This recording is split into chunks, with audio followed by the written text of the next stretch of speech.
Members raced to rescue people that day. They worked through the smoke, flames, and pollution to save lives.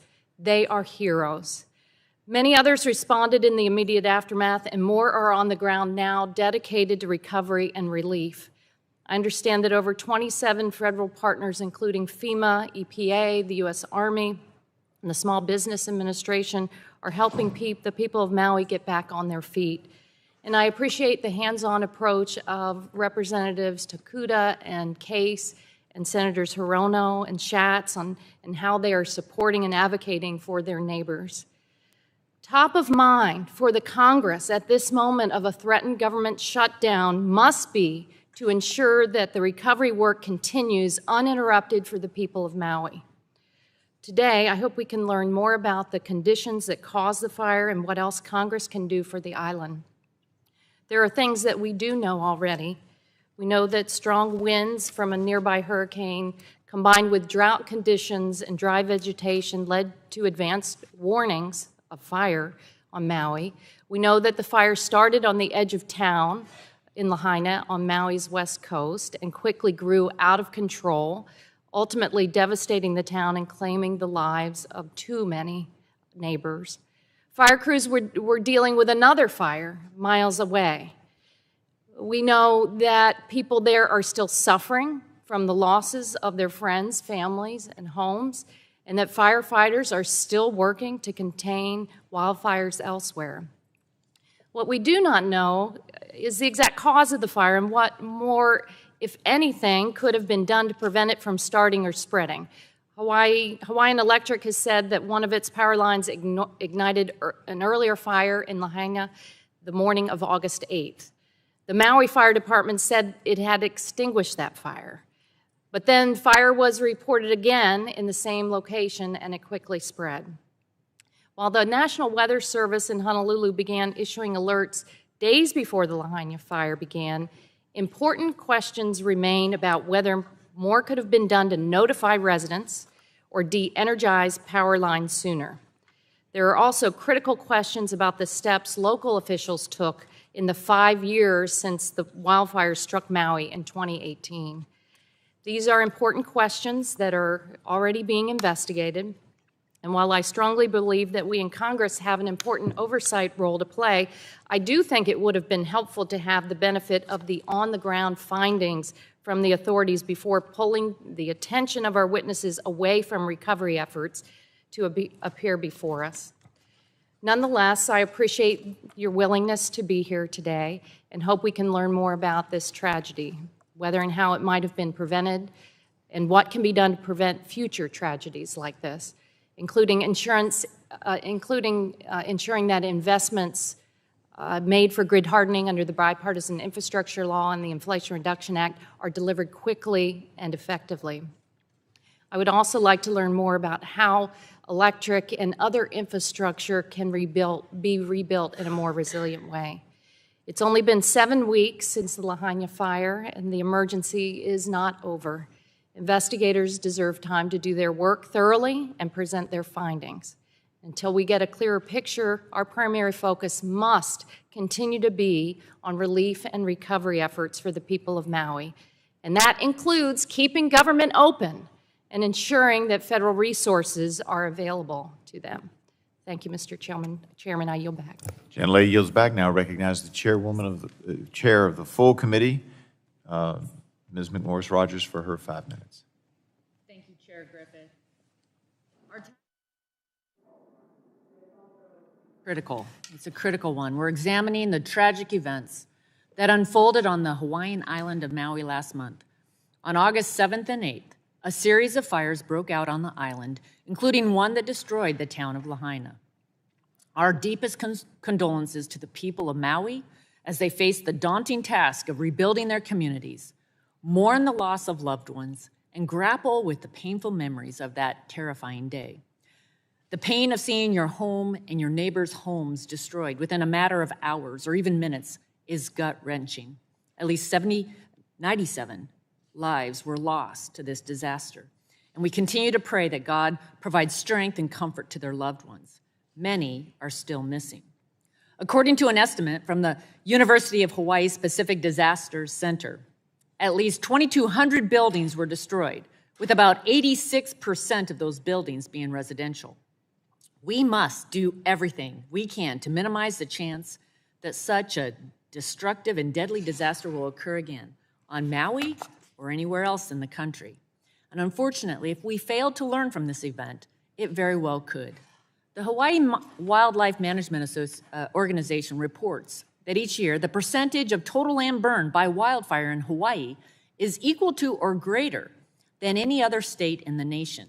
And according to the wildfires experts from the University of Hawaii, the area burned across all 4 counties in Hawaii each year has increased by 300% within the last several decades. Eastern Washingtonians are no strangers to the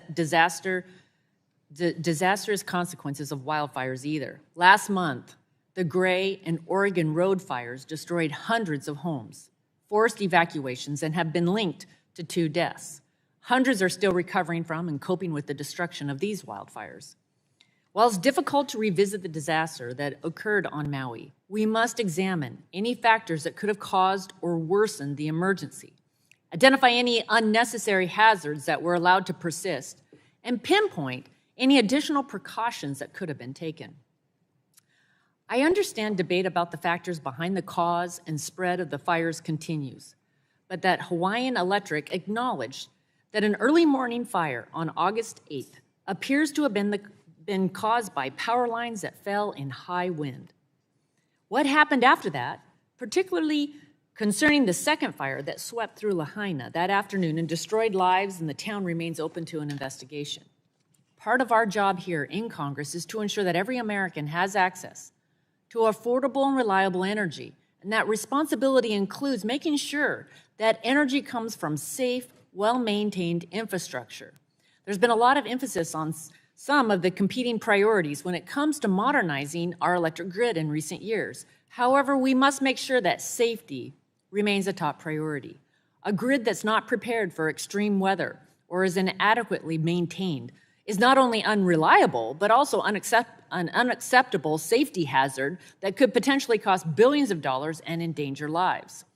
While we cannot prevent and control every hazard, such as the high winds that struck Maui leading up to the fire, we must harden our grid to hazards, address wildfire risks such as vegetation overgrowth, and implement appropriate precautions for extreme weather. We appreciate all the witnesses traveling across the country to be here today. You have a difficult road ahead of you in rebuilding after this tragic event. I hope that today we can learn how Congress can be a strong partner for utilities and state agencies in addressing grid safety concerns. And while there's other investigations ongoing, we hope that this hearing provides some clarity on how and why this disaster unfolded in such a catastrophic manner and what steps can be taken to minimize the likelihood of it occurring again. I yield back, Mr. Chairman. Gentlelady yields back. Now recognize the ranking member of the full committee, Mr. Pallone, for his 5-minute opening statement. Thank you, Mr. Chairman. The wildfires that swept through the town of Lahaina on August 8th were a catastrophic disaster, and I want to offer my deepest sympathies to all those affected. It's a devastating tragedy, and we must ensure that Congress supports the island every way we can. There are many unanswered questions about how this terrible tragedy happened, and I'm not going to go through all the things that have already been mentioned, my colleagues, in terms of what actually happened or what we know. But I know that first responders tried to contain the blaze, and some residents were able to evacuate, but tragically it wasn't enough, and the fire went completely out of control. I also want to say that we can't overestimate or overstate the enormity of the disaster and the destruction it brought, and the fact that so many people died and are still missing, and that many of the deceased have not been identified, and many residents are living in temporary shelters because their homes are gone. Officials estimate that over 2,000 structures were damaged or destroyed. It's going to be a very long road to rebuild, and emergency responders, as has been mentioned, are still working day and night to fight the ongoing fires in remote areas of the island. Now, many factors appear to have contributed to the catastrophic scale of this fire. The extremely high winds pushing flames through dry vegetation rapidly escalated the fire's spread and prevented successful firefighting efforts. Evacuation routes were blocked by police due to downed trees and power lines, which resulted in bottlenecks and gridlocks on the few roads in and out of Lahaina. And power outages and damaged cell towers exacerbated communication problems and created further confusion. We do not know why emergency sirens were not activated to warn residents or what role the electric grid may have played in sparking the fire that ultimately destroyed Lahaina. In terms of a government response, the acting governor declared a state of emergency the day the fire started, and 2 days later, Governor Green requested a disaster declaration, which was immediately granted by the Biden administration. Within 48 hours, FEMA was on the ground in Maui, assembling crews for search and rescue and survivor assistance. Now, several official investigations are underway to get to the bottom of this disaster. Hawaii's Attorney General has commissioned the Fire Safety Research Institute to conduct a thorough examination of the causes.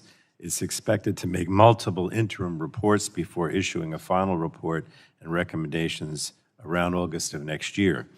Those on the ground with the most information and experience are the appropriate authorities to examine the causes of the fire, and I look forward to hearing from our witnesses.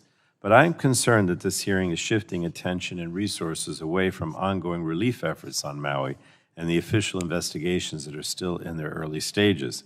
Congress should focus on ensuring that the federal government can continue providing relief to the people of Maui, and that means funding the government and funding FEMA's Disaster Relief Fund, which the President has asked us to do.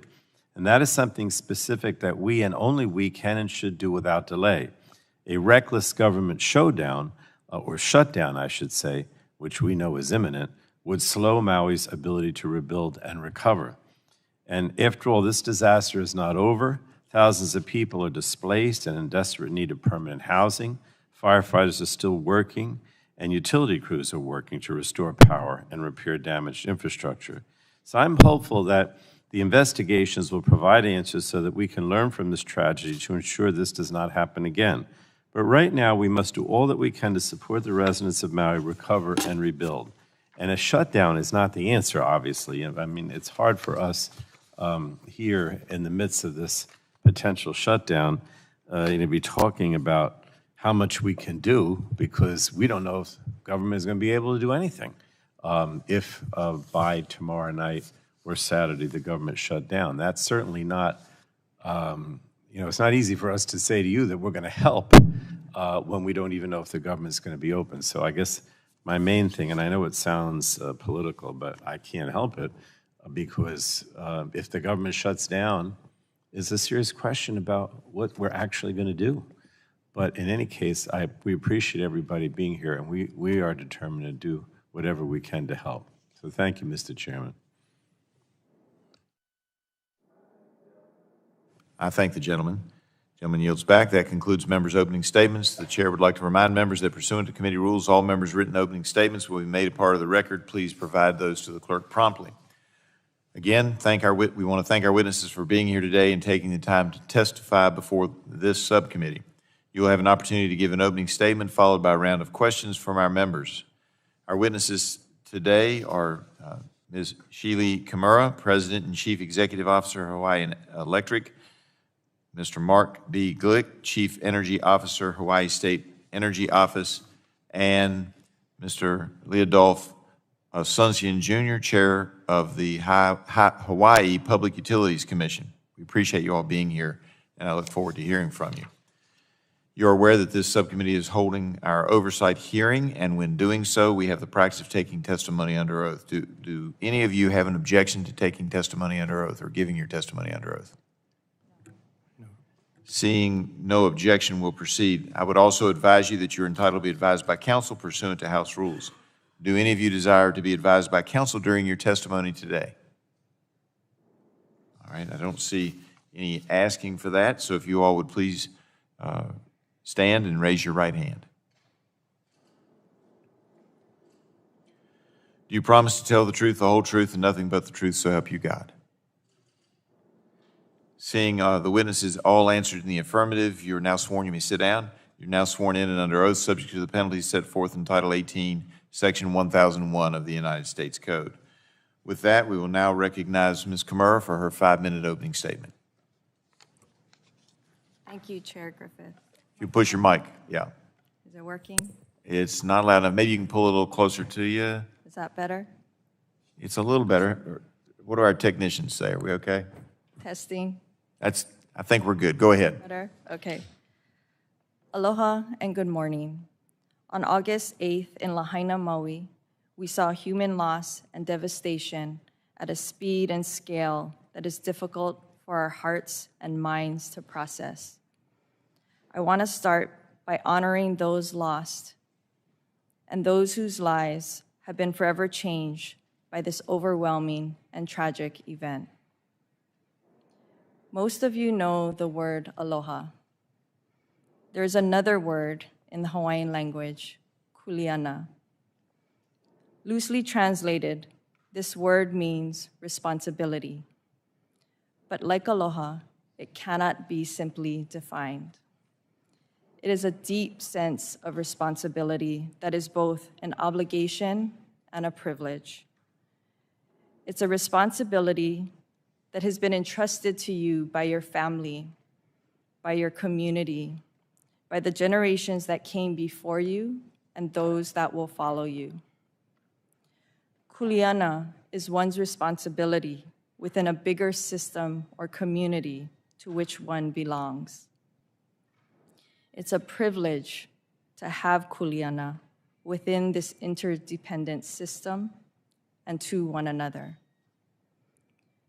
For generations past, present, and future, Hawaiian Electric's kuleana is to Hawaii. We are committed to be there for Maui and Lahaina for as long as it takes to recover, to rebuild, and to help ensure a tragedy like this never happens again. In that spirit, I hope all of us can see it as our shared kuleana, our responsibility to honor the people of Lahaina as we do this work as part of a collective community. I hope we can start to find solutions that will help protect Hawaii and the rest of the nation from increasing threats of familiar natural disasters like hurricanes and those that we have rarely experienced, including droughts that can fuel catastrophic wildfires on tropical islands. Hawaii is the most isolated population on Earth. There's no electrical connection to the continental US or even between islands. This is one of the reasons Hawaii has the highest electric rates in the nation. On an island, we have to be our own safety net. We can't call on a neighboring state if we run short. Our isolation is also one of the drivers for our efforts to become energy independent, to get off expensive, volatile imported fossil fuels. It's not only about the environment, but about our economy and energy security. As utilities go, we're small, about 470,000 customers on 5 islands, 70,000 on Maui. The Department of Defense is our largest customer. Hawaii is home to the U.S. Indo-Pacific Command, and we are the only utility in the nation serving all components of one combatant command. I became president and CEO of Hawaiian Electric in January of 2022. Every day, I feel a tremendous kuleana responsibility to our customers, communities, and employees. Since August 8th, I've spent much of my time on Maui. I've seen the devastation firsthand. Our team, including our Maui employees who have been personally impacted by this tragedy, has been working tirelessly to support our communities. We all want to learn what happened on August 8th so that it never happens again. On that day, a fire at 6:30 a.m., what I will refer to as the morning fire, appears to have been caused by Hawaiian Electric power lines that fell in high winds. The Maui County Fire Department promptly responded to this fire. They reported that by 9 a.m. it was contained. After monitoring it for several hours, the fire department determined the fire had been extinguished. They left the scene in the early afternoon. At about 3 p.m., a time when all of Hawaiian Electric's power lines in West Maui had been de-energized for more than 6 hours, a second fire, the afternoon fire, began in the same area. The cause of that afternoon fire that spread to Lahaina has not been determined. We are working tirelessly to figure out what happened, and we are cooperating fully with federal and state investigators who have indicated it may take 12 to 18 months to conclude. I look forward to fulfilling our shared and respective kuleana to honor the people of Maui as we seek solutions to protect Hawaii and the rest of the nation from other deadly disasters. Mahalo. Thank the gentlelady. Now recognize Mr. Glick for his 5-minute opening statement. Chairwoman McMorris Rogers, Chairman Duncan, Chairman Griffith, Ranking Member Pallone, Ranking Member Castor, members of the committee. My name is Mark Glick, and I'm Chief Energy Officer of the Hawaii State Energy Office. As noted in my response to the committee's letter of August 30th, my office appreciates the thorough exploration of the causes and effects of the tragic events that occurred on August 8th, 2023, and we share the nation's resolve to stand with the people of Lahaina in their quest to heal, grieve, and recover. I'd like to highlight a few points for the committee. A driving force for Hawaii's aggressive pursuit of energy self-sufficiency is due to our deep concern over oil price volatility, which is extremely detrimental to our economy and our cost of living. Hawaii's oil has been and continues to be sourced primarily from Africa, Europe, and Asia, and the run-up of oil prices due to Russia's invasion of Ukraine had resulted in 40% higher diesel costs on the island of Molokai in Maui County, which has only 18% renewable energy.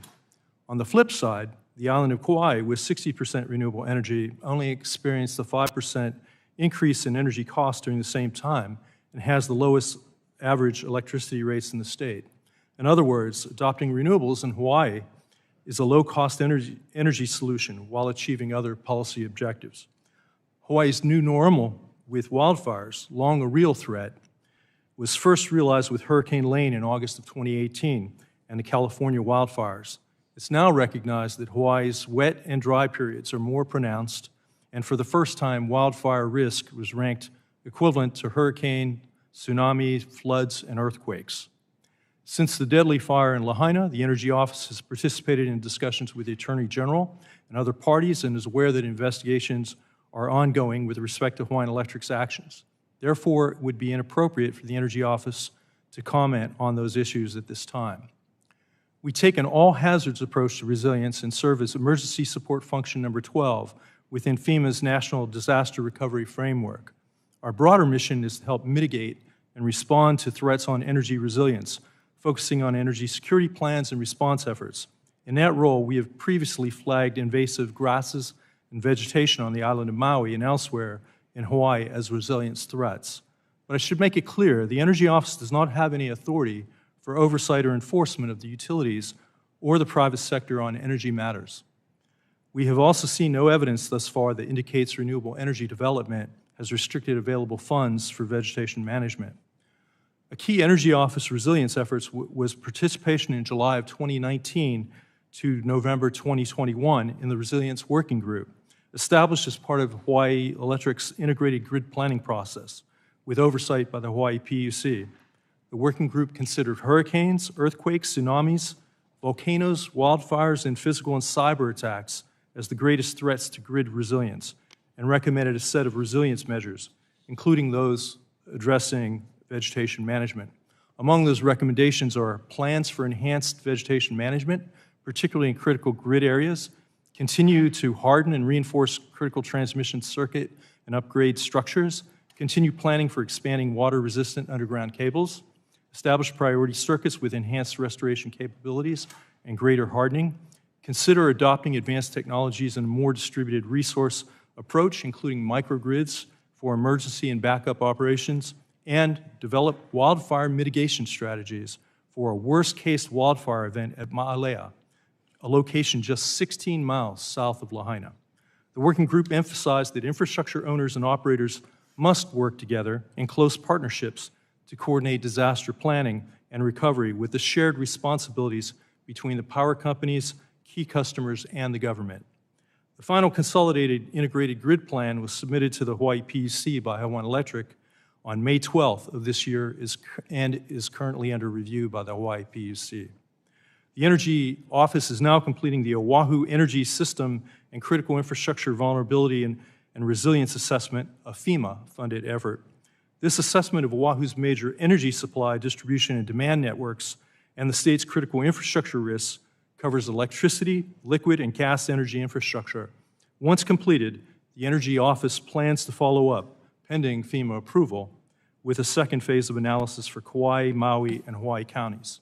In conclusion, it's clear that a multi-pronged approach to prevent, mitigate, and respond to wildfire threats is necessary, involving both short-term and long-term actions. These solutions require a shared commitment of private and public sector will and resources to adequately safeguard our essential energy infrastructure. In the response efforts related to the Maui and Hawaii County wildfire tragedy, Hawaii expresses its sincere gratitude to the federal assistance we have received thus far, and we humbly request your future support and assistance as we recover and rebuild. I'm happy to answer any questions you may have. Thank the gentleman. Now recognize Mr. Asuncion for his 5-minute opening statement. Thank you. Chair Griffith, Ranking Member Castor, members of the subcommittee. On behalf of the Hawaii Public Utilities Commission, I wish to express our appreciation for the sincere outpouring of support for our communities in the wake of this tragedy. We appreciate this committee's focus on this issue and the opportunity to speak to you, as addressing the increasing number and magnitude of natural disasters requires unprecedented levels of collaborative action. We are still grappling with the devastation of this tragedy, and our hearts remain with all of the victims and their loved ones. These communities have been irreversibly impacted, and we intend to maintain our focus on supporting them as the months and years go by. In my statement, and you do have a copy of my written statement, the Commission wishes to share with this subcommittee its perspective on the following 3 topics. First, the Commission's role and jurisdiction to regulate Hawaii electric utilities, particularly as it relates to natural disaster preparedness, safety, reliability, and resilience. Second, the Commission's priorities in responding to the August wildfires that include addressing immediate needs, preventing future catastrophic events, ensuring reliable, safe, clean, and affordable energy services, and protecting ratepayers by utilizing investigative findings to guide potential restoration actions. And third, the Commission's activities to mitigate the risk of wildfires that may be caused by or impact the electric grid. The Commission and myself looks forward to answering any questions about these and other topics during this hearing, as well as collaborating on an ongoing basis to ensure the events like the Maui wildfires or any other natural disasters never occur again. Thank you, Mr. Chair. Thank the gentleman for his opening statement, and thank you all for your testimony. We'll now move to the question and answer portion of the hearing, and I will begin the questioning and recognize myself for 5 minutes. So my congressional district in Southwest Virginia is mountainous, rural, spread out, and is actually by land mass larger than Hawaii. So I can understand some of the problems and concerns that you all have. But the picture I get is that there were lots of warning signs out there that wildfires were a prominent threat, particularly on that end of Maui. So I guess, Ms. Kimura, do you all gather information in real time on weather reports when planning preventive maintenance and power generation activities? And before a storm like this, do you have plans in place to watch what's happening and what's what's going to occur? Because we know the National Weather Service was telling folks a couple of days in advance this was going to be a big one. Thank you for that question. So we do monitor. We were very aware of the red flag warning of the high winds. Forecasters were indicating that it would be 35 to 45 mile per hour winds with gusts of 60 miles per hour. They later indicated, as this was happening, that they had then forecasted that parts of the state were experiencing much higher winds and gusts of about 80 miles per hour. When did you get that information, and were you all watching this yourselves? Was somebody monitoring that on a minute-by-minute basis? We have our teams, not me personally. Yes, ma'am. We have our teams that are getting the information from from third parties. It's not our own team looking at it, but they're getting it from third parties looking at that. Do you know when you learned that the winds were going to be higher than you originally anticipated? I don't have that information right now. Did you get that to the committee after this hearing, obviously? Absolutely follow up with you. Yeah, and here's the reason I ask.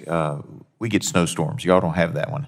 But we get snowstorms, and our school systems often will be watching the weather forecast, and even before the first flake drops, if they see significant weather, they shut the school systems down. And so my question is, what was the decision-making process in not de-energizing or shutting the power off in this area, which already, because of the invasive plants, because of the wooden poles, because the wires, the lines weren't insulated, already was at risk? These were all risks that were known. What was the decision-making process not to de-energize or turn the power off on these lines during that critical period? So in 2019, our teams, understanding what happened in... And I appreciate the history. What I'm trying to figure out is on that morning, what was your strategy? And were there people who were awake all night monitoring this storm to see what we could do? What's going on? Tell us and the American people what was going on that morning and why you didn't de-energize earlier. Absolutely. I'm trying to explain to Yes, you ma'am. why we didn't... Well, I understand you're going through the process. I'm trying to figure out what happened that day, back in August. Yeah, so I'm trying to answer your question All right. about why we didn't de-energize. Okay. Those decisions were made years before as part of a plan, and as part of our protocols. And so I'm trying to help you understand what our protocols are in that kind of situation. So in 2019, our team started developing a wildfire mitigation plan. And based on what they had learned of the plans in California, including their preemptive shutoff programs, they determined... That would be the PSPS. Okay. PSPS, that wasn't the appropriate fit for Hawaii. Hawaii is very unique, and through that process, that's the determination that was made, and we had other protocols in place when there's high winds. So when you're asking why didn't we shut off the power, that is not our protocol to do that. All right, let's stop right there. Okay. Going forward, are you re-examining that? Are you looking at doing the public safety power shutoff programs? Are you looking at that now? And are you re-examining your protocols because they didn't work? We are absolutely re-examining our protocols. I want to make it absolutely clear that the afternoon fire, the cause of that fire has not yet been determined. And I heard your testimony, and I just want to confirm, you never re-energized your power lines once you shut them down. Is that correct? That's right. And A little bit before 7 a.m., our lines were not re-energized. And how long did it take for the energy to get out of those power lines? I understand it takes some time. Once you push the button to turn it off, how long does it take where the lines are no longer a danger to the public or to firefighters, et cetera? I don't know that exact answer, If you but could I get can that for me later. guarantee you, yeah. All right, and I apologize, but my time is up, and so I have to yield, even though I'm the subcommittee chair. I have to follow the clock too, and I now yield back and recognize Ms. Castor, the ranking member, for her 5 minutes of questions. Thank you, ma'am. Thank you very much. I also want to focus on the conditions prior to the fire. I actually was in Honolulu on August 8th at Indo-Pacific Command with General Aquilino and on a bipartisan CODAL as we were headed to the Pacific Rim, and it was extraordinarily windy, and everyone was commenting on it, and they didn't have an understanding yet of the extent of the devastation in Lahaina, but officials had been warning about the likelihood of high winds and wildfire risk for a couple of days. So the information we have is that on August 6th, the National Weather Service warned of fire conditions due to severe drought and strong winds. And on August 7th, the National Weather Service issued a red flag warning indicating severe fire risk. So you said HECO was aware of these warnings from the National Weather Service, correct? That's right. And so I want to dive in. The protocols what exactly were the protocols on the books that that ensured when you received these warnings that action was going to be taken immediately? Yeah, so the protocols on the books for many years was to disable a setting on our system that automatically recloses a circuit if there's a fault.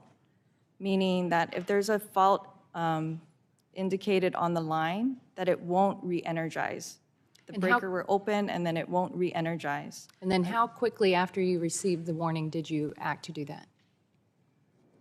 I don't know the exact time. I believe the warning, and we can subject to check, I believe the warning happened overnight, and by the morning that those protocols were put into place. But we can get that for you, those details. Mr. Sunchin, does HECO have the authority to proactively de-energize its lines in response to weather conditions? Excuse me, can you repeat that question? Does HECO have the authority to proactively de-energize the lines when they receive these warnings?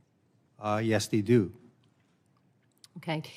Ms. Kimura, when did HECO first become aware that one of its power lines was down in Lahaina? We had a number of power lines coming down, and I'm trying to remember when the first one was down, and I can't recall right now. I mean, there was a lot happening from August 7th to August 8th. Mr. Sunchin, do you know exactly when? When did you receive notice?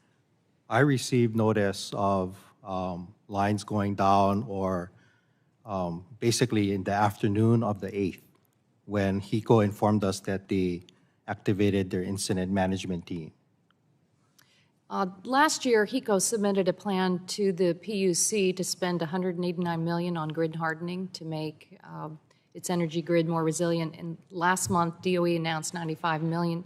U.S. DOE announced $95 million to Lahaina coming from the bipartisan infrastructure law. Ms. Kimura, can you describe HECO's proposed grid hardening plan and what steps you have already taken to improve your lines prior to the fire and how you intend to use these federal investments? So the federal investment that we were informed of, we don't yet have it. We're in discussions on when we will get that or how we will get that. But that is going to help fund our transmission and distribution resilience program. And that is a multi-year program that we have in front of the Public Utilities Commission. We had filed for approval for that program in June of 2022. And that program was a result of years of work, including a lot of work with stakeholders as well.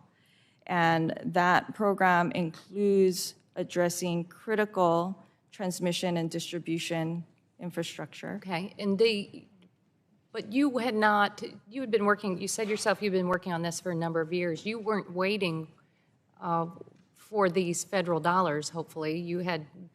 What work had been underway already to protect against wildfire risk? So we had been starting work, or we had been in process on doing work. A utility is always doing hardening work. The proposal was to increase and further the work that we're doing. Do you have that plan in writing on what had been proposed specifically for Maui and what work had been completed? We have the work in writing that had been proposed. We also have our wildfire mitigation plan, and we had began implementing that even before the approval of that plan. Thank you very much. I think the committee would like to see those documents, the plan that had been composed for years ahead of time, and then exactly what work had been taken in advance prior to these devastating fires. We'd be happy to provide that to you. Thank you. I yield back. Thank you for agreeing to provide that information, and I recognize the chairwoman of the full committee, Ms. McMorris Rogers, for her 5 minutes of questioning. Mr. Glick, in your written testimony, you state that your office actively develops policies to achieve renewable energy and energy resiliency with the legislature, public utilities commission, state agencies, and other relative stakeholders. In filing submitted to the Hawaii Public Utilities Commission last year, Hawaiian Electric stated most storm damage tends to be due to trees that are outside of the right-of-way. Utility best practice is to identify and proactively remove these trees, with the removal being paid for by the utility. A robust hazard tree program can greatly reduce the amount of damage that occurs during a major storm. Additionally, in the response to the committee's question about the vegetation management, Hawaiian Electric stated, the vast bulk of invasive grasses on the island of Maui are not on land owned or controlled by Hawaiian Electric. The utility also added, eliminating vegetation, such as grasses, present in easements and right-of-way, but not tall enough to contact the lines, is not generally within Hawaiian Electric rights. A 2021 report on wildfire prevention by the Maui County Cost of Government Commission concluded above-ground power lines that fail, short, or are low-hanging can cause fire ignition, sparks that could start a wildfire, particularly in wind or stormy conditions. This condition is exacerbated by overgrown areas in the right-of-way beneath lines. So, Mr. Glick, would you agree that preventing damage to power lines by vegetation and preventing the spread of wildfires that could destroy electric infrastructure is a resilience issue? Yeah, certainly vegetation management is critical and can cause damage to power lines. Thank you. Does your office plan to review potential policy changes that may be needed to address hazard trees near utilities, rights-of-way, and flammable, overgrown vegetation in the vicinity of electric infrastructure? Yeah, we're certainly aware of great investments that Hawaiian Electric and our other utility, Kauai Island Utility Cooperative, have made in Hawaiian Electric's case, particularly on Hawaii Island with albizia removal. Albizia trees are invasive trees that have caused great damage. And, you know, our policies are look into policy changes. We'll continue to look at ways to also work with the private landowners and to try to have more cooperative efforts, because a lot of these, everything doesn't happen, as you mentioned, in the right-of-ways. Right, right. Thank you. So, Ms. Kimura, you know, if there are, for example, the overgrown shrubs or an abundance of dry grasses under Hawaiian Electric lines, but not tall enough to actually contact the lines, you maintain that the company cannot do anything about them, and that's what it sounds like was cited, and based on a Hawaiian Electric's response. I just wanted to give you a moment to elaborate on that. Thank you for the opportunity. So our easements and rights-of-way allow us to clear vegetation. So our vegetation management is around our lines. It does not give us the right, it is not a stated right to take care of the grass under our lines on private property. And so that is an issue that I think we all in our state need to be looking at. Now, given what happened on August 8th, and we all, I think, agree that that's a critical issue for everyone to be looking at. Great. Thank you. I understand Hawaiian Electric mentioned hazard tree removal in its application before the Public Utilities Commission for Climate Adaptation, Transmission, and Distribution Resilience Program. I understand the application has not yet been approved. Is that correct? That's correct. It's in process. Currently, what does Hawaiian Electric do if its employees or contractors identify a tree that appears to be at risk of contacting one of Hawaiian Electric lines should it fall, whether due to poor condition or extreme weather? I'd have to get back to you on exactly what happens. We recently had an issue where there was a tree as a result of the fires in upcountry Maui that was at risk of falling. We had contractors go out there and take down the line, but the property owner was also there and indicating that this tree was at risk. Would you speak to the policy before the fires? How the utility would have responded? The reason why we're going to get approval for hazard tree removal, as I understand it, is because we are not, at this point, allowed to go ahead and do that as part of a larger program, Thank you. given our rights of way and our Okay, easements. more questions to come. At this point, though, my time has expired. I yield back. Thank you, gentlelady, for yielding back. Now recognize Ms. Schakowsky for her 5 minutes of questioning. Thank you, Mr. Chairman. I really want to thank the witnesses and the tragedy that you have faced and the community sentiments that must be so overwhelming. I want to say my condolences for the loss of life and the loss of history in such a beautiful community. One of the things that really shocked me was that there was some misinformation that was being spread at the time. I don't know if this actually became an issue. I did want to ask you about it.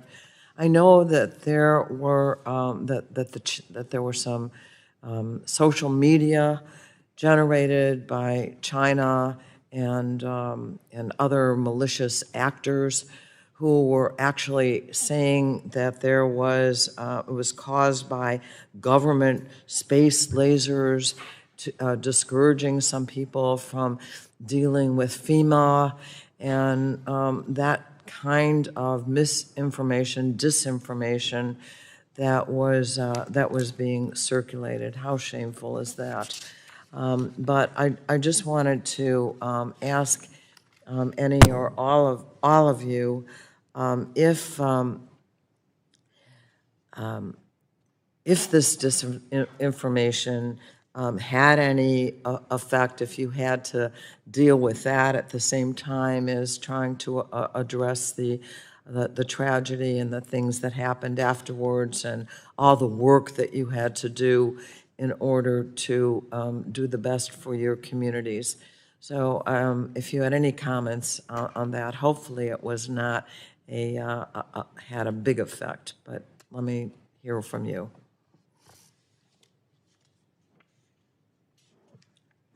I mean, I can start. I mean, this is not an area of my expertise, but I have been on the ground in Lahaina, and I have been talking with people.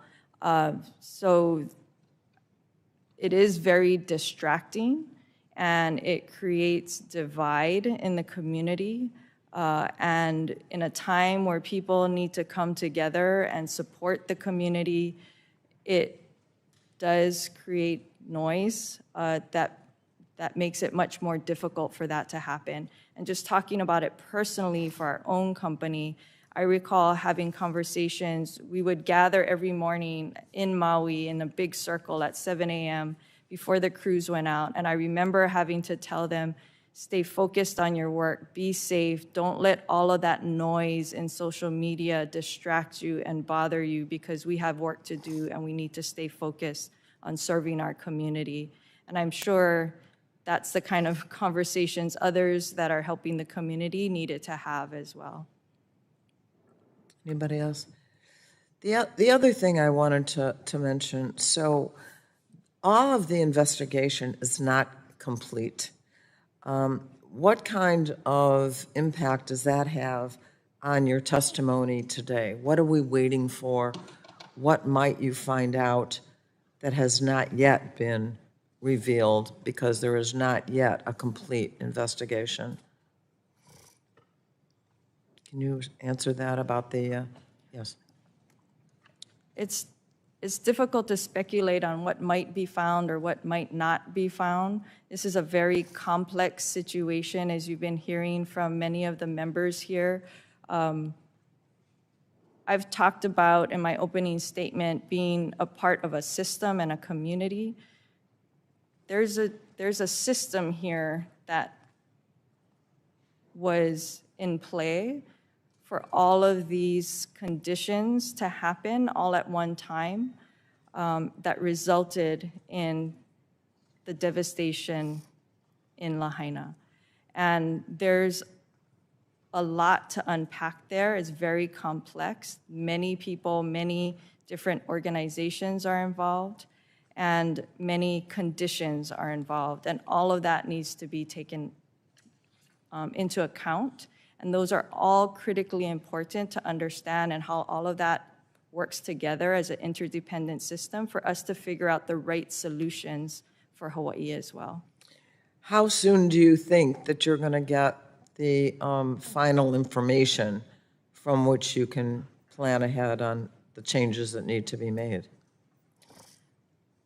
The Attorney General, who's doing one of the investigations, Hawaii State Attorney General, and the ATF, who's supporting the Maui County Fire Department and the County of Maui, I understand that they are both saying it'll take 12 to 18 months. And so we're still in the very early stages. We expect ours to take many months as well. Thank you. My time has expired. I yield back. Thank you. Thank you, gentlelady, for yielding back. And now recognize Dr. Burgess of Texas for his 5 minutes of questioning. Thank you, Mr. Chairman, and thank you for holding this hearing today. It is important, and I appreciate our witnesses being here. Is there ever any option to bury these delivery lines? Are they always going to be above ground, or is it just too cost prohibitive to bury the lines? And yeah, from all of you, actually. So the standard is on Maui is for lines to be overhead. A customer can opt to have it undergrounded. They have to pay for that undergrounding. It is very expensive. So some customers opt to do that, and they pay for that. About 50% of the lines on Maui are undergrounded. 50%. In comparison, as I understand it, California is about 33% undergrounded. So you have more underground delivery water? Yes. I mean, obviously, some of this infrastructure is going to have to be replaced as you rebuild. Again, I would just ask is undergrounding a consideration during the rebuild? As I've talked to some community members in Lahaina, they would like to have the lines undergrounded, understandably. These are conversations that we're going to have to continue to have, and solutions we're going to have to figure out. Undergrounding in general is about 5 times more expensive, and on a small island like Maui with only 70,000 customers, that can get very expensive in a place where we have the highest rates in the nation. And we're already facing an economy where many of our people who have lived in Hawaii for a long time can no longer afford to live in Hawaii. So those are the kinds of considerations we have when we make these kinds of decisions, and the kinds of conversations we need to have as a community to make sure that we're doing the right thing and the best thing for that community. Thank you for that answer. Mr. Asuncion, in your statement, you said that the commission, of which your chair, is going to take a proactive approach to ensure that Hawaii Electric mitigates its risk. I'd like for you to elaborate on that a little bit, and then just add, is undergrounding of the utility one of those measures? Yeah, like Ms. Kumura said, I think we look at all aspects of whether or not, right, it goes underground. Like she said, there is that option, right? If the customer does want to have it underground, certainly we'll put it underground. And we do. Like a lot of our newer communities across the state, right? We have it underground versus overhead. It does come at some costs, right? To the ratepayer, to the company, basically to all of us in the state of Hawaii.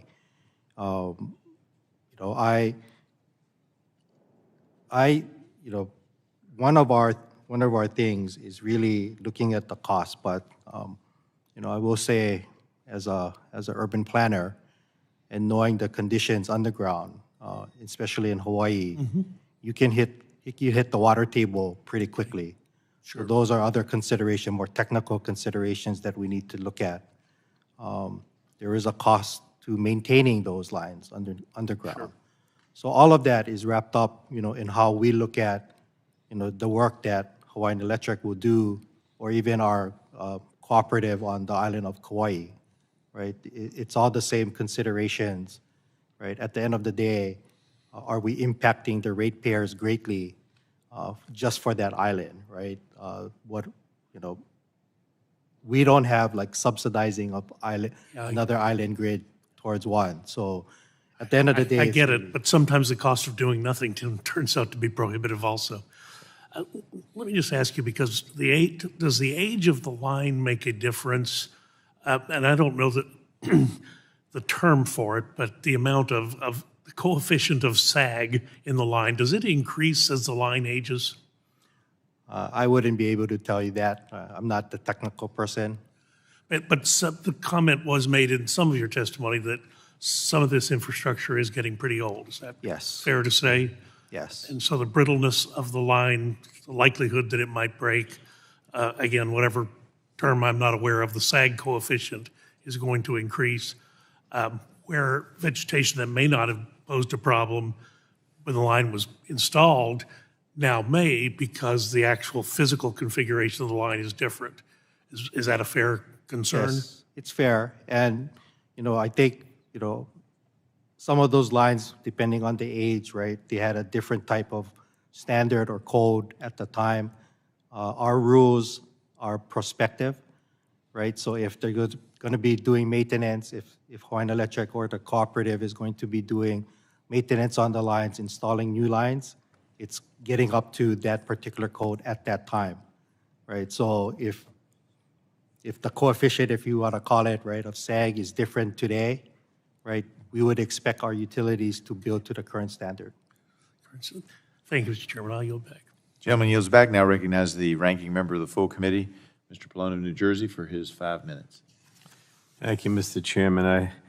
I guess I reiterate again that I appreciate the witnesses being here and helping us understand what we can do in Congress to help with this catastrophe. But I can't help think that you might be better off being at home, and we'd be better off if we could figure out, how to avoid this shutdown. So again, appeal to my colleagues on the other side to work with us to prevent the shutdown. But in any case, Ms. Kimura, I know there are many details still to be uncovered, but I'd like to ask you about the electrification of HCO's power lines. I understand that HCO has taken responsibility for the brush fire that broke out before 7 a.m. on August 8th near Lahina Luna Road. Is that correct? And will you explain what led HCO to this conclusion? So we have a team doing an investigation, and many have also seen a video that a resident had taken in that area. In high winds, our lines fell to the ground, and it appears that a fire was sparked in that area. So it's clearly, I'm sorry. No, I was just going to explain that it started on a grassy area between a sidewalk and a road, and then what we think is it traveled up to the adjacent field that was behind one of the homes, and as we understand it, it turned into about a 3-acre fire, and the fire department was able to contain it and then extinguish it. So it's clear then that your lines were energized before 7 a.m. on August 8th, and that fire was eventually contained by the Maui Fire Department and monitored for hours until early that afternoon. But then around 3 p.m., HCO employees reported a fire in the same area as the earlier fire, and this is the blaze that then grew out of control and eventually destroyed Lahaina. Is that accurate? That's right. And by that time, at 3 p.m., our lines had been out for over 6 hours. Okay, because they were already de-energized at that time. De-energized, yes. So can you explain what exactly when exactly HCO shut the power off to its lines that day? When did that happen? So just before 7 a.m., none of our lines in the West Maui area serving customers were energized. And how can you confirm that the lines were not energized at that time? This is based on a lot of our system data, so our SCADA data, our smart meters, and discussions with our employees. And so that's part of the information that we looked at this from all angles because it was such a critical fact.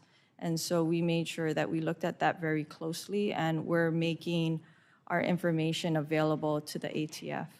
So, I mean, it's still important for the fire investigators to determine the role of these power lines. So have you agreed to cooperate with all the investigations into this matter?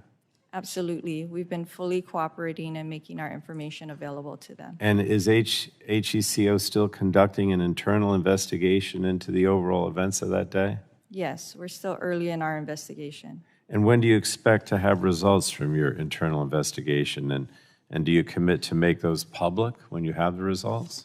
I don't have an exact timeline on how long it will take, but we expect that it'll take many months to get done. And I'm sure that there will be more to talk about once we know what the results of those. But you've committed, or you are willing to commit to make those results public once the investigation is completed? I think it's too early to speculate on exactly what comes out of this and what form it comes out, but we are committed to sharing what's critical with the public on this. Is there any reason why you wouldn't make it public?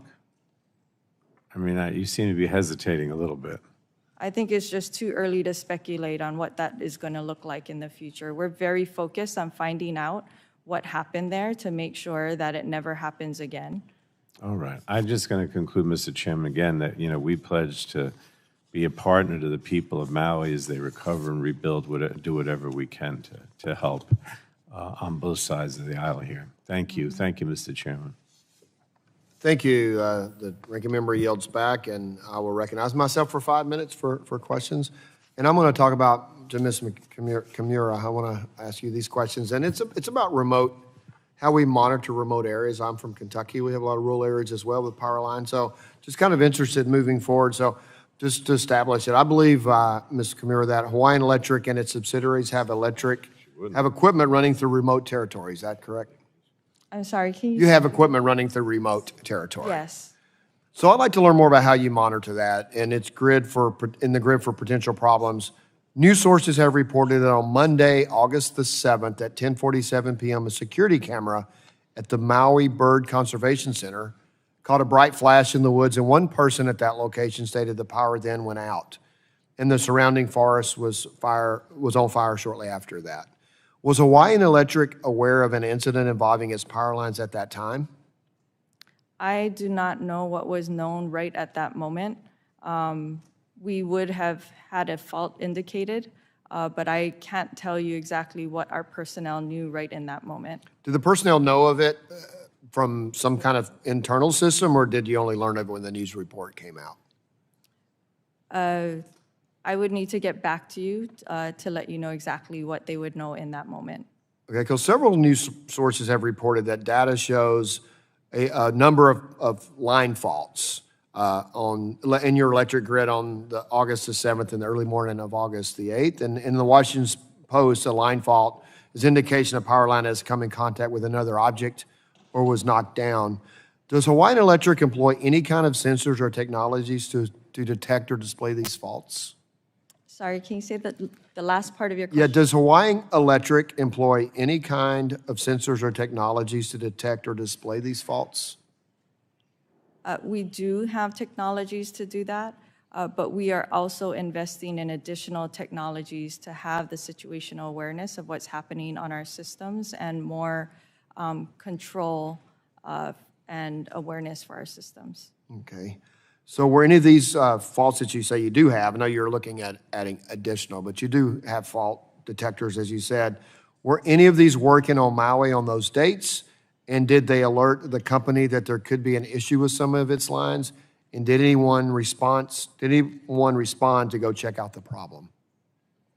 Again, for that, I can tell you that in general, we had many indications of faults, and we had employees going out to look at these faults. For that particular one, I can't tell you specifically what was happening in that moment. Okay. So also, in Hawaiian Electric's response to the committee's August 30, 2023 letter, Hawaiian Electric stated it had purchased 5 video cameras for Maui in 2023, and they are slated to be installed this year. Where does Maui Electric plan to place them? You don't have to provide specific sites. I'd like to know what your priorities are in placing the cameras you purchased. Yeah, I understand. We just got those cameras this week, and we intend to place at least some of them in West Maui. I can assure you of that. Did you purchase the cameras because of the fire, or you did it prior to you had the cameras I understand ordered? that those cameras were already ordered prior to the fire. They just came in right after unfortunately. That concludes my question, so I will yield unless Chairman need any time. Yes, recognize the chair of the committee, subcommittee. Thank you, Mr. Chair. I'll yield to, actually. That's the right term. We were just speculating on answers to me and answers to Ms. Castor. And the impression that I was left with was that you were monitoring the weather situations in advance, but then the protocols weren't triggered in the morning. Did the people who were monitoring the weather conditions not have the authority to trigger the protocols earlier than in the morning of the fire? They have the protocols to do that. They have the authority to trigger the protocols. The protocol allows them the authority to do that. And do you know why they didn't trigger it when the storm was building up overnight? Why they didn't trigger it sooner than the next morning? So I need to get back to you on the timing. I was indicating to you that I'm not really sure about the exact timing of when they found out about the red flag warning and when the protocol was started. And so let me get back to you on that. All right, I appreciate that, and we would like an answer to that, but Yeah. the question still remains, you knew the red flag warnings were likely to be coming, but you Yes. didn't have the protocols automatically ready to go. And my time's up, so I got to yield back, but that's a question I think the committee's going to want an answer to at some point. The protocols were ready to go, just to be clear.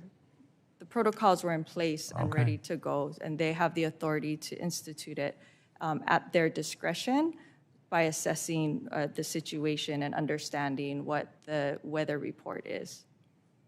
I yield back. The chair yields back to me, and I yield back, and the chair recognizes Mr. Peters from California for 5 minutes. Thank you, Mr. Chairman. I want to thank all the witnesses for being here today under these very difficult circumstances. Our area in San Diego is familiar with devastating effects of wildfires, and you have my sympathies for what's happened to your community. And we know what it takes to rebuild, and I appreciate that you're needed at home and for what will be a long and difficult process. Due to the increasingly devastating impacts of climate change, disaster recovery efforts in general are going to need to incorporate strategies of resilience against future threats, and these efforts require a large-scale evaluation of existing grid infrastructure, specifically identifying opportunities to reduce ignition, such as through undergrounding power lines, for instance. But the risk assessment has to go beyond the threat of ignition. We need to ensure communities have sufficient evacuation routes, the defensible space around structures is prioritized and enforced, and the wildfire crisis will require a comprehensive response wherever it is faced. Mr. Glick, in your September 19th letter to the committee, you mentioned the Advanced Assistance 2.0 project. One of the listed goals is to provide Hawaii a Hawaii-specific framework for hazard mitigation and strategy implementation. What are some of the unique challenges facing grid infrastructure on Maui? Some of the unique challenges really have to do with a coordinated approach to being able to address problems in the infrastructure, and that's at the, with our home rule state. As a home rule state, we have county government sort of control of property taxes, for example. And in the counties have jurisdiction on some of the initial emergency management as well. And so part of it is ways to better coordinate when infrastructure is compromised. Well, what's the role of the State Energy Office in strengthening the grid, and are you making the necessary investments to address any challenges you've identified, especially challenges that are unique to Hawaii? Well, we provide recommendations through these working groups and through other forums that we participate in, and also participating in regulatory proceedings. And those recommendations we pursue vigorously through the process, and then we follow up afterwards with the commission, and we also work with stakeholders in the state to be able to get further. Sure. Have you made any specific recommendations about the grid? Well, certainly, we identified, I think, a number of grid improvements that needed to be made. And did the state follow your recommendations in terms of making investments or committing to changes? Well, the interesting thing is that the working group that we participated in most recently, as I've mentioned, submitted those recommendations in 2022, and the full report of the integrated grid plan was submitted in May of 2023. So the Public Utilities Commission hasn't yet had an opportunity to review and issue a decision in order. Okay. But we hope that will be forthcoming in the next 12 months. Mr. Asuncion, the same question. What's the role that the PUC plays in strengthening the grid, and how's been the response to your work? Sure, thank you for the question. But specifically, just because I don't have a lot of time, there's a Hawaiian Electric's June 22 application to invest in $190 million over 5 years to upgrade transmission and distribution infrastructure. How's that coming? That is coming along well. I think there was the filing of the application, and then there was an opportunity here for Hawaiian Electric to get some federal money to supplement that, right? And at the end of the day, it does save our ratepayers basically half the cost of the project. Right. My understanding is that an award was announced by the Department of Energy, and Hawaiian Electric is now talking over the exact scope for that money and how they would get that money granted to us.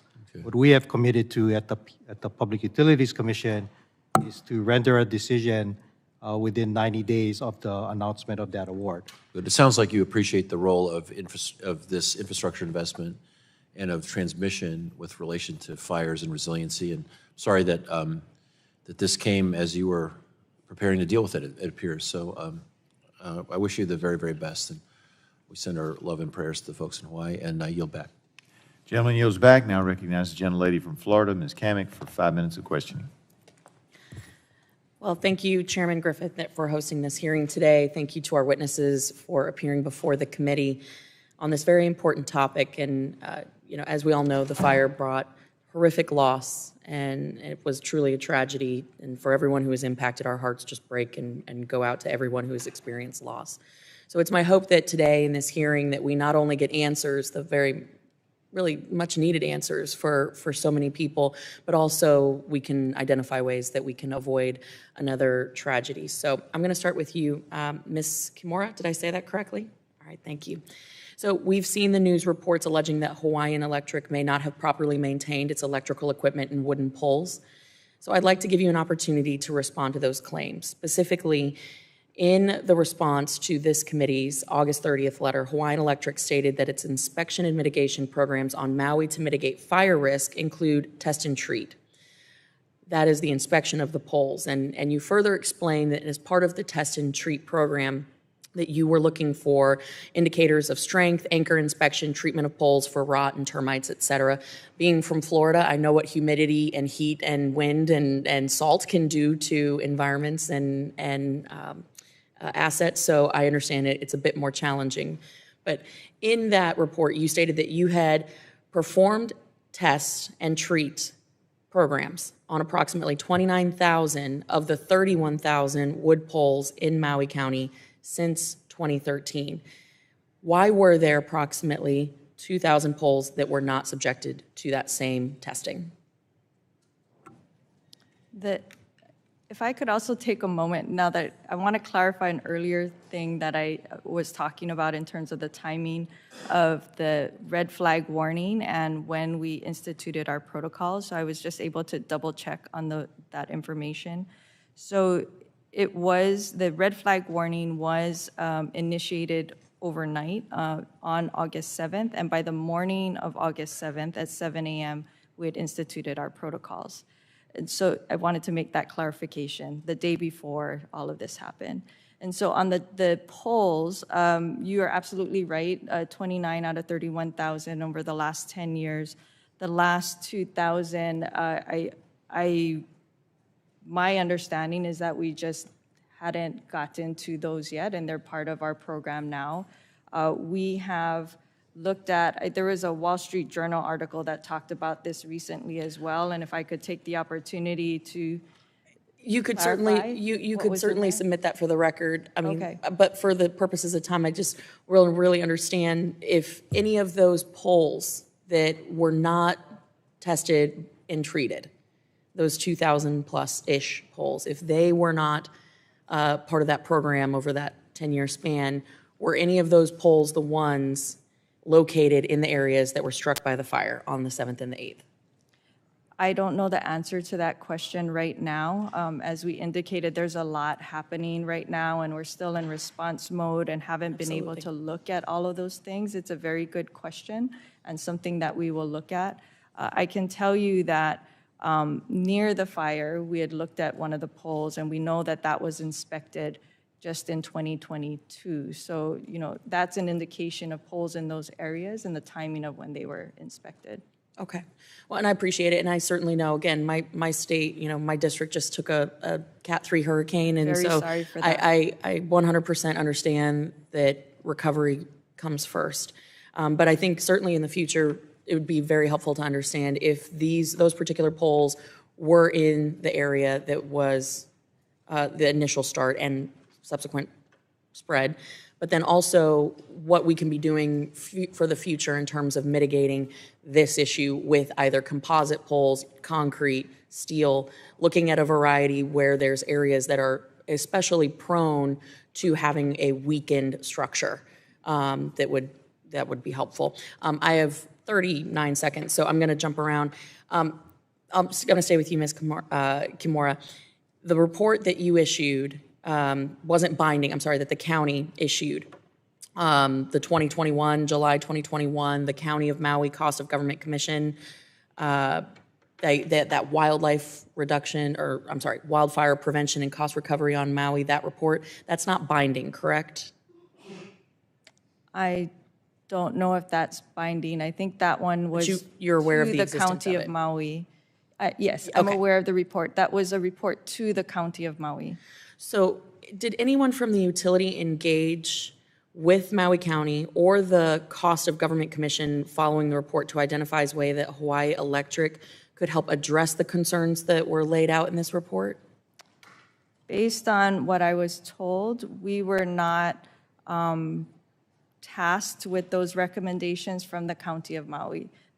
Those recommendations went to personnel within the County of Maui, and we were not necessarily tasked with those recommendations. That said, what those recommendations, the content of that recommendation or those two recommendations, we were already doing that, and that's part of our wildfire mitigation plan.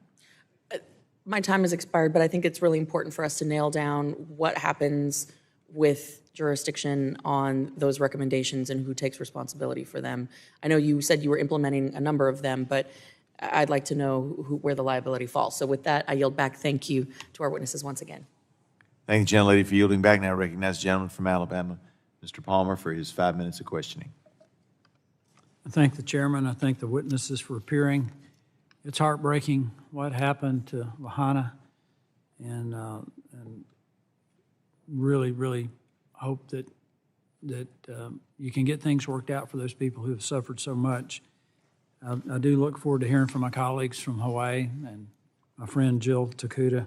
So I know this really hangs heavy over them. What I want to ask Mr.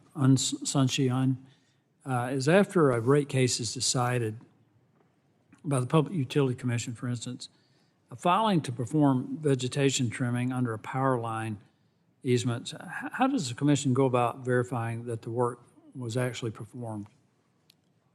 We would constantly follow up with the utility, either through reporting, which we have a variety of types of reporting, either monthly or semi-annually or annually.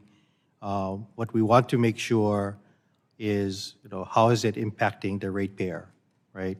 That the spending is in the right place, right, to take care of things, and that we see progress, right, on whatever the program is, right, versus not seeing progress. Well, I understand that you want to look out for the ratepayer, but I have some timberland, and there's a power line goes through it, and the power company is very diligent in keeping the vegetation cut down,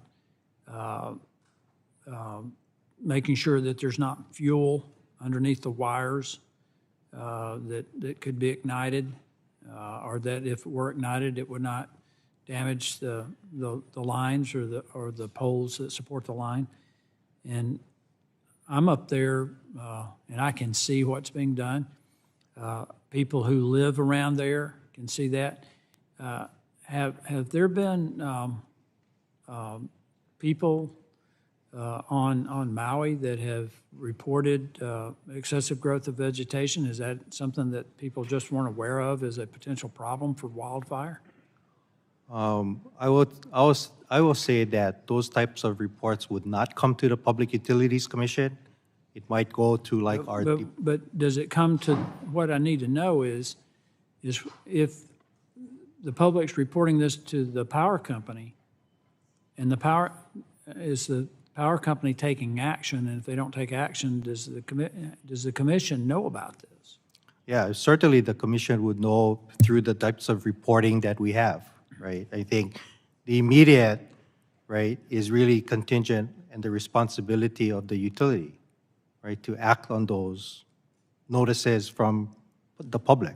But if they don't act on it, are there any penalties? Are there any enforcement actions that can be taken by the commission if the power company doesn't do the due diligence that I think every power company should do to make sure that they mitigate any risk for a wildfire or a harm to the public in any other way? Yeah, certainly we do have processes in place that would, right, we could call the utility before us and to explain their actions. Yeah, but are there any penalties? Excuse me? Are there any penalties? Are there fines or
National Guard shortly after it became clear that the Lahaina fire could not be controlled.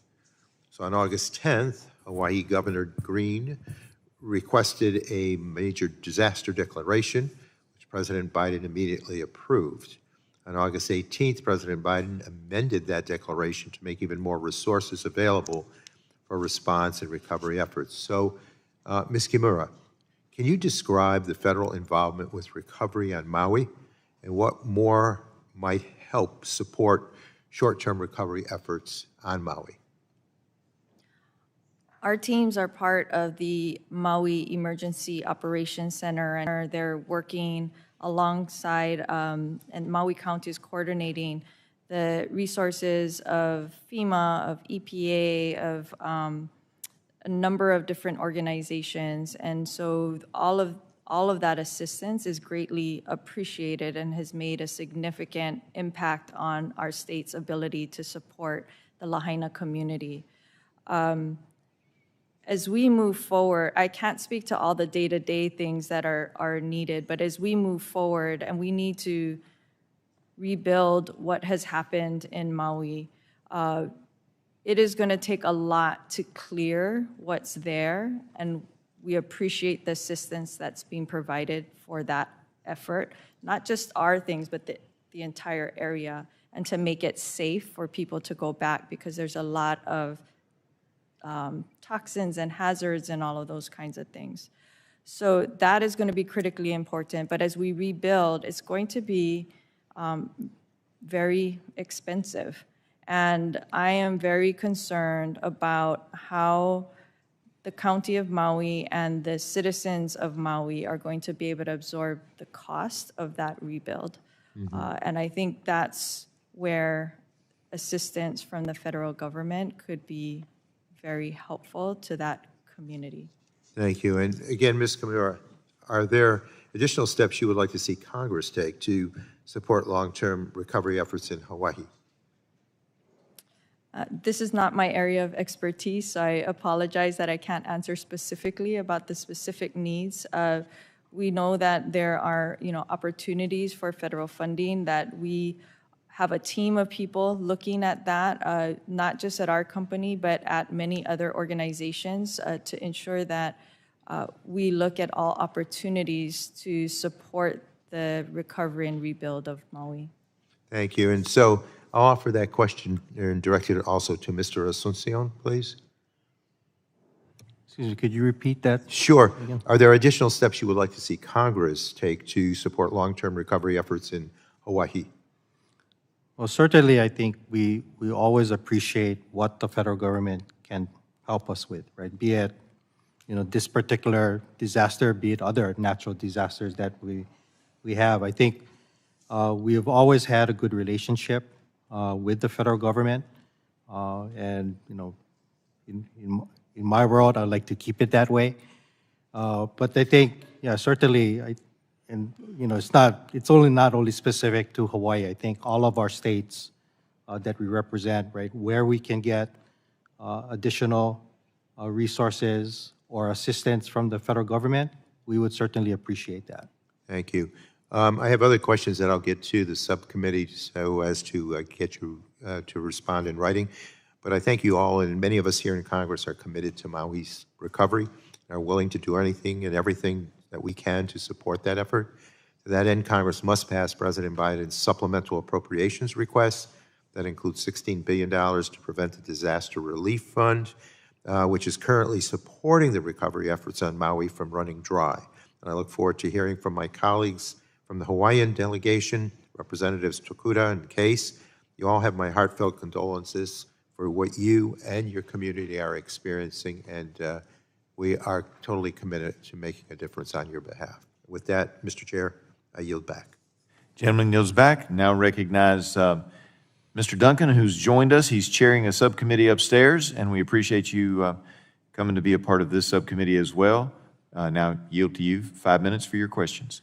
Thank you, Mr. Chairman. The hearing upstairs on grid reliability and affordability, and a lot of things we're talking about in here. First off, I want to say that our hearts and our thoughts and prayers are with the folks in Maui.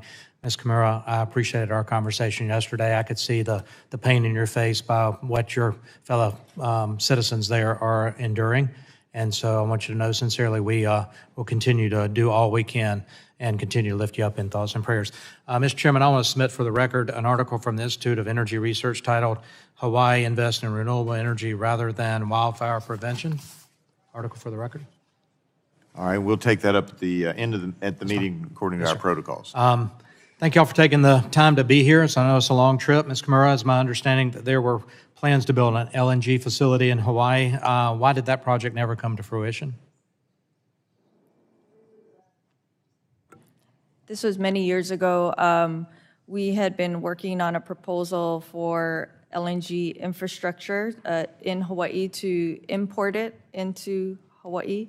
And that was part of a bridge strategy that we had to get to our renewable goals, to lower costs to our customers while we transition to renewables and also to lower the carbon footprint.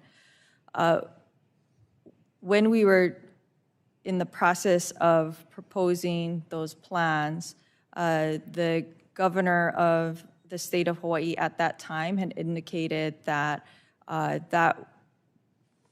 that path forward was not appropriate for Hawaii, and that the focus and the investment should be on the 100, at the time I don't think it was 100% renewables, but the focus should be on achieving the renewables goals and putting the investments there.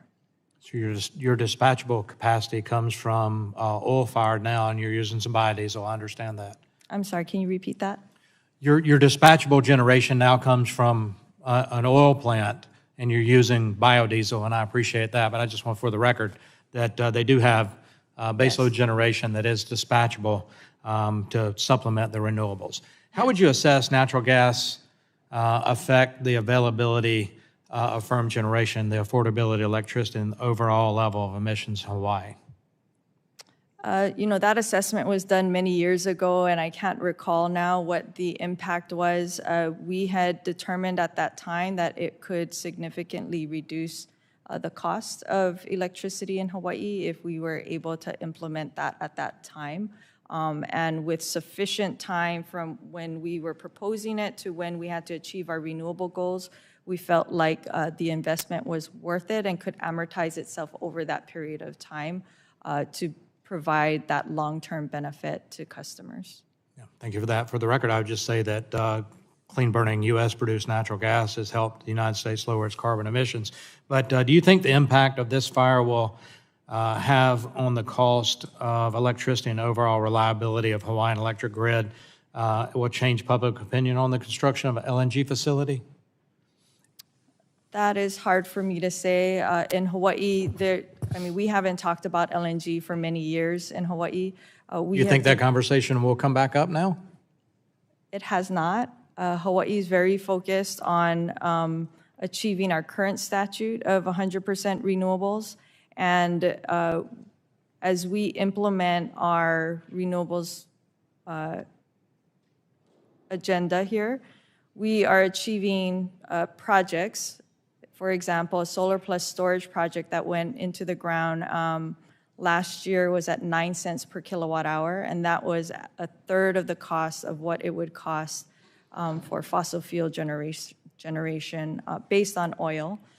So we are continuing to pursue that route, and we are also pursuing firm generation, which we believe is needed to fill the gaps of solar and wind and storage and other renewable resources that we're implementing in Hawaii. Just a side question, because it's not in my prepared questions here, but I thought with the volcanic activity in the Hawaiian Islands, is thermal something that's even looked at?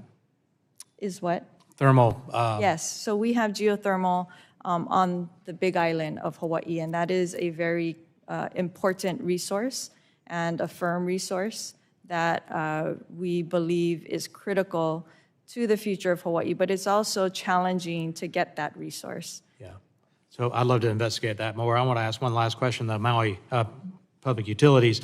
Upstairs right now, we're having a hearing on the nation's grid operators about the challenges of reliability on the grid due to state policies and how there has to be a refocus on core missions of grid operators, states, and regulators on reliability.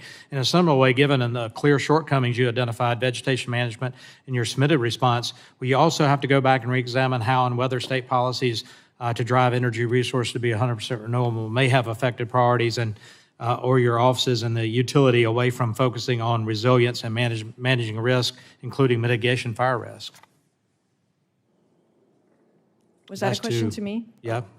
So, or either one. Yeah. so because of those cost savings that I talked about between that example I gave you, solar plus storage versus the cost of fossil fuels, oil that we've been talking about, that cost savings, given the high rates that we have in Hawaii, we can take that cost savings and we can invest that in our grid. And so that has been the strategy that we've been employing over the last many years. Yeah. Thank you so much. I'm way over time. Thank you, Mr. Chairman. Gentleman yields back. I don't see any other members wishing to ask questions at this time, so I would like to thank our witnesses again for being here today. Now, pursuant to committee rules, I remind members they have 10 business days to submit additional questions for the record, and that would also include all the things that we asked about that you need to get back to us on, and that's fairly standard. And then I ask the witnesses that you all submit your responses to those questions and follow-ups within 10 business days of receipt of those questions. That being said, this concludes the first panel, and we will now transition to the second panel. But thank you very much for being here today.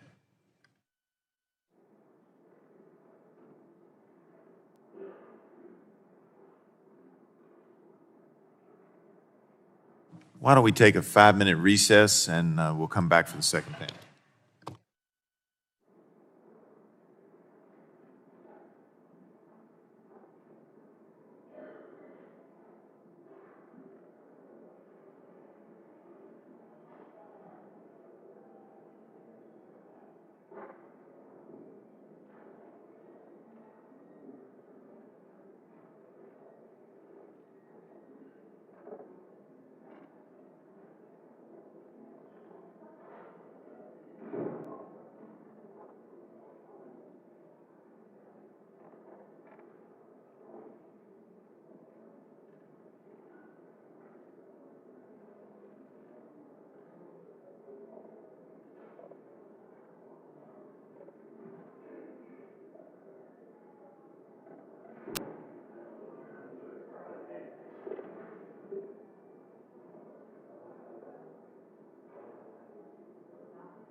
All right, the committee will come back to order. See that everybody's in their seats, so thank you for testifying before the committee today. Our witnesses for panel 2 are Representative Ed Case of Hawaii's 1st District and Representative Jill Takuda of Hawaii's 2nd District. Representative Case, you're now recognized for a 5-minute statement. Thank you, Mr. Chair, Ranking Member, members of the subcommittee. Good morning still. Aloha.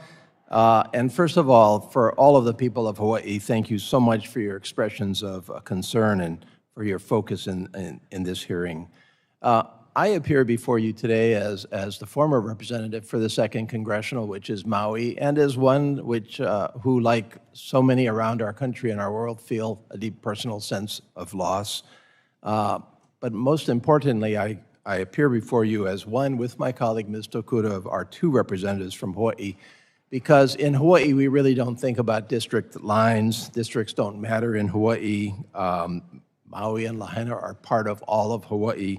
And this incredible tragedy was and is a tragedy for West Maui, for Maui, but it is a deeply felt tragedy for all of our Hawaii, and we are all in for Maui.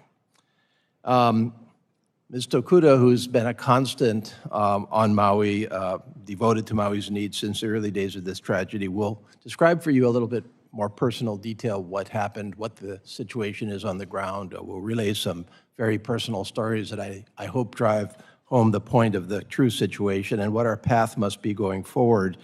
And as you consider the testimony today and our own future path here in Congress, I'd like to leave you with about 3 thoughts on an overview. First of all, I agree that Congress's role and involvement is critical. In a disaster such as this, only our federal government can muster the resources and the energy and the scope of critical assistance that is going to be necessary to truly address a tragedy of this nature. And by focusing the attention and concern of Congress on the Maui disaster, you highlight the critical needs here, and I think you also highlight the path forward in terms of making sure that this doesn't happen in other communities throughout our country, because each tragedy must offer lessons to be understood and learned. Otherwise, it's simply going to be repeated, and the lives that we have lost, the community that we have lost, will be disrespected. But as this tragedy can offer lessons, at least Hawaii and those that have been lost can offer something to the rest of our country and the world. And so your focus here is really critical, and your questions have been relevant and critical, and I thank you for them. Second, the full focus of our collective efforts must remain on Maui. We are only 51 days after a very sudden and terrible tragedy, and I think it's important to understand the reality of Maui and Hawaii today. Of course, we have almost 100 confirmed dead, but we simply have not identified the remains of many, and we have many that are still missing. That effort must continue. We have a community of some 12,000, which is fully displaced, 7,800 in hotel rooms, full efforts on locating difficult-to-locate interim housing. We have a year-plus debris removal project that has only just begun. We have businesses that are devastated and only now are facing the reality of whether and how to survive. We have the full resources of our federal, state, and county governments, the community, and our congressional delegation, all focused on the necessary efforts that are required for Maui today. We have, as you know already, at least 3 investigations, full investigations, independent investigations, and we all know that we have a number of lawsuits that have already been filed, and these are all fact-finding exercises that in time will bring out the answers to many of the questions that this committee have asked. And all of this is where our efforts should remain for now. All of which is to say that while we in Congress have a very critical role, and I agree with you, Mr. Chair, it's not too early to ask these questions, we should not disrupt in what we're doing today what is necessary to be done for Maui. And so there will be a time for Congress, I think, to delve more deeply into exactly what happened and to learn the lessons of Maui when some stability has been restored. Third, how can Congress best help now, today? First of all, we ask you and encourage you to visit Maui, to see and feel for yourself this tragedy. This is something that we welcome the President, we welcome the Speaker, we've welcomed already many of our colleagues. Nothing can replace that sense of understanding to do that. And second, we ask that we all collectively fund the Disaster Relief Fund by the Federal Emergency Management Agency, which is running dangerously low now. So these are two concrete areas that we can help Maui and all of us right now. But again, for Maui, for our Hawaii, my deepest appreciation for your constructive effort today for this hearing, and we completely stand ready to work with you, not only for Maui, but for the rest of our country to make sure that the lessons are learned. Thank you again. Thank you very much for your comments, and now recognize Representative Jill Takuda for her 5-minute statement. Thank you. Thank you. Chairman Griffith, Ranking Member Castor, Ranking Member Pallone, and members of the subcommittee. Mahalo again for your outpouring of support and commitment to our people. And thank you for allowing us this opportunity to testify about the wildfires that have devastated our Maui ohana. I join Representative Case in inviting you to come and truly see and experience what has happened in our community, but more importantly, work with us to rebuild and recover from the devastation. Like all of you, I want answers. Not a day has gone by since the fires that I don't ask myself questions. How did this happen? What could have been done differently? How do we make sure this never happens again? How do we keep our people, our families safe? What now? Why? Why? That's the hardest question. I've also been asked many questions myself. When can I go home? Is the air safe to breathe? How will I pay my mortgage? Who can help me rebuild my business? How do I tell my student their friend isn't coming back? One question that sticks with me came shortly after the fire. A woman approached me and asked me if I could please help her find her husband. They'd gone to all the shelters, the hospitals, they'd given the DNA sample. What should she do now? She showed me a picture of her husband's burned out truck on the side of the road and asked me why the back door was open. Could he have escaped? Where is he? I could not answer her questions that day. All I could do was hold her hand, put my arm around her, and try to comfort her. In the weeks that followed, I looked for her husband's name on every single list. First, it was on the list of the missing. A few weeks ago, identified among the dead. I share this with you because there are so many questions about this tragedy that must be answered. People want answers, people want accountability, but our people are still grieving. They are frustrated, they are grappling with their new reality, they are justifiably mad that this has even happened to them. Far too many lives were lost in our very tight-knit community. Some are still waiting anxiously of news of their loved ones, and while they want some kind of resolution, they fear that knock on the door. While it's been almost 2 months, most still have not seen the remains of their home, with the first Lahaina residents being allowed back into their property just this week. The question we need to be focused on right now is how do we keep the help coming to Maui? We are 2 days away from a shutdown. Our people have gone through enough. The wheels of government must continue to turn and work to provide them the support and the resources they so desperately need to focus on recovery and rebuilding. Last week in a House Transportation and Infrastructure Subcommittee hearing, one of our colleagues suggested that the Maui fires were the result of Hawaii's pursuit of renewable energy. He then insinuated to FEMA Administrator Criswell that the federal government should not support recovery efforts for disasters in states that pursue net zero policies. Unfortunately, these comments betray not only a lack of understanding of Hawaii's unique energy infrastructure, but also a willingness to exploit our pain and tragedy for political gain. What we already knew before this disaster is that Lahaina is not unique among rural and remote communities across our country that have not received enough investment and where ensuring access to services is a constant struggle. This tragedy has highlighted the disparities that exist in energy, telecommunications, transportation, and water infrastructure. Our rural communities lack access to healthcare, mental health services, emergency services, and more. The investments we have made through the Infrastructure Investment and Jobs Act and the Inflation Reduction Act must be but a first step, and we understand the urgent need to do more. The path ahead for Maui will be long and difficult. It will take years, if not generations, to recover from this disaster. Homes, schools, businesses, they will be rebuilt, but the scars of the trauma on our people, on our families, will take much, much longer to heal. As various local, state, and federal entities continue to investigate the cause of the Maui wildfires and the emergency response across all levels of government, we must not forget the human element of this tragedy.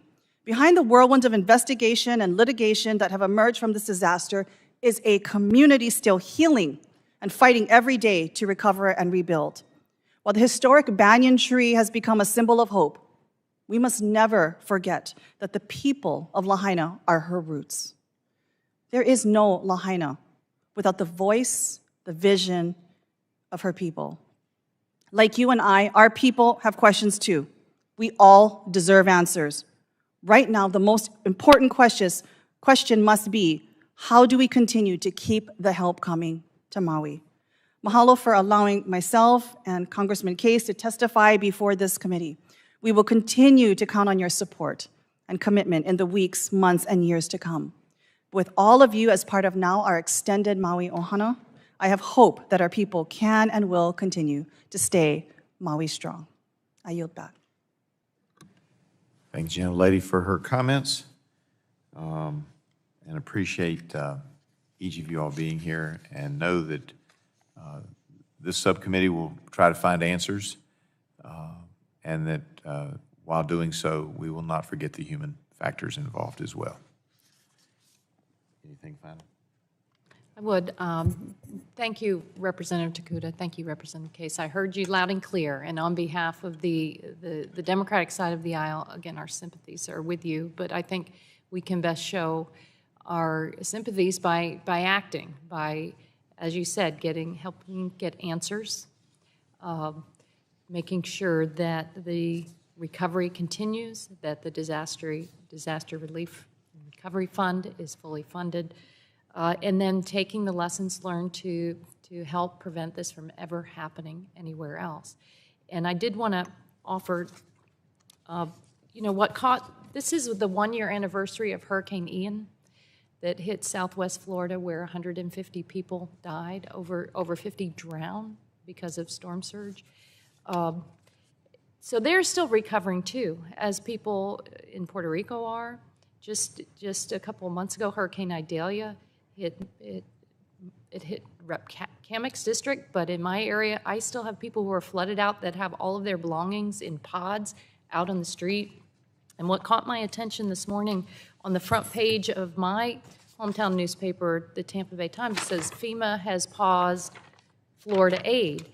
And I just, as Ranking Member Pallone has said, that we just cannot afford this shutdown. This story says that it's disrupted longer-term recovery projects already without going into the shutdown that's coming this weekend. But it's what FEMA's had to do is disrupt longer-term recovery projects in Florida, Puerto Rico, and in other communities hit by past calamities, illustrating how a Republican-led standoff in Congress could unleash real hardship in Americans' lives.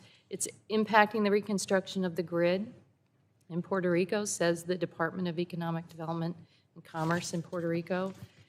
To prevent an interruption in federal disaster response, President Joe Biden urged lawmakers last month to restock FEMA's coffers, as Rep. Case mentioned, as part of a short-term deal to fund the government and approve an additional roughly $16 billion in supplemental aid. That money is meant to augment federal recovery efforts around the wildfire that recently ravaged Maui, the flooding this summer in Vermont, the aftermath of Hurricane Idalia. And so far, Congress has failed to act. Instead, Republicans, led by House Speaker McCarthy, have held up efforts to fund the government past Saturday. This is crazy.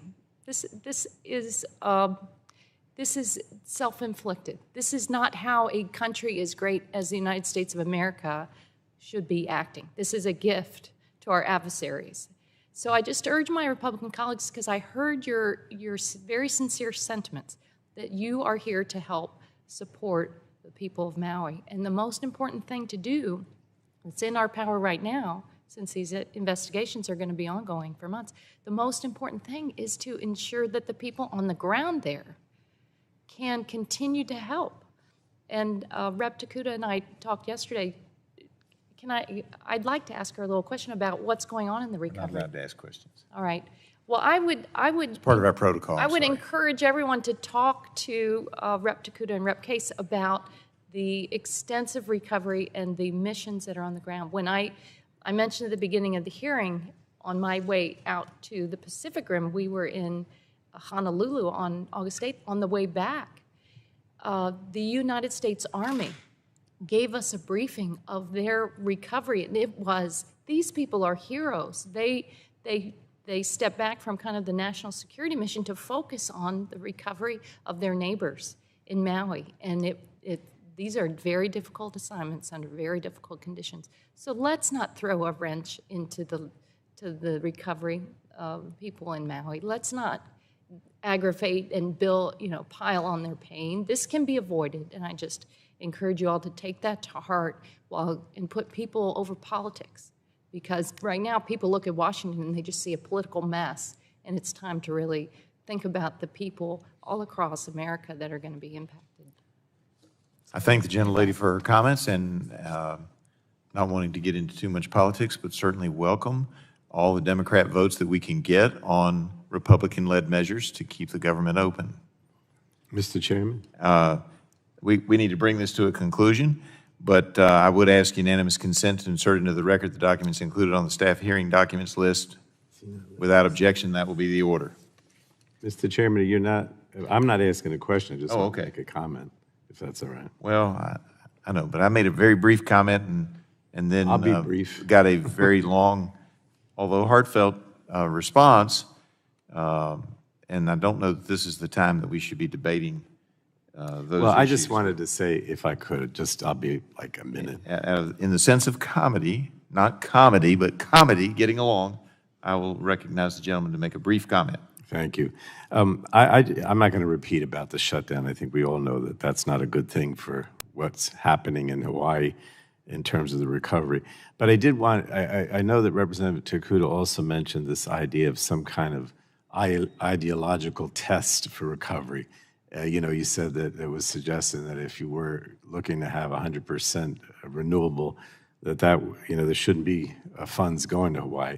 We've heard this also in my case. Remember, in the aftermath of Sandy, there were those who were making outrageous comments about how, we shouldn't help the Northeast. I've been here long enough to know that whenever there's a natural disaster, we help everybody. It's not Democrat, it's not Republican, it's not ideological. It shouldn't be, right? And so I'm glad you mentioned that, but I do think we all should say that there should never be a litmus test. And it's important to say that as well. And this litmus test, in this case, seems to be linked to climate change. And the bottom line is that everything I see is that, this dry vegetation and it was a major factor. So we can't not only have a ideological test, but we also need to recognize that one of the causes here in the long term is climate change, and that needs to be addressed as well. So I thank the gentleman for his brief comment. Thank you. All that being said, without objection, subcommittee is adjourned.